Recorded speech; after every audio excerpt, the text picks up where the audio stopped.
अपना बनाने दी साडी कोशिश जारी है तू दिल विच वट रखवे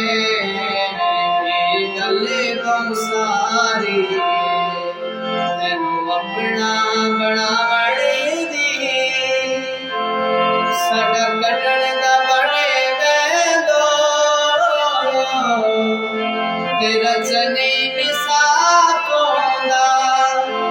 ना जगी सारा साथे ना कतल खिलाफ होंदा तेरी नदियां साजिशां दी ये नफरी बारी है तू दिल विच वट रखने गले बहुत सारे तैनू अपना बना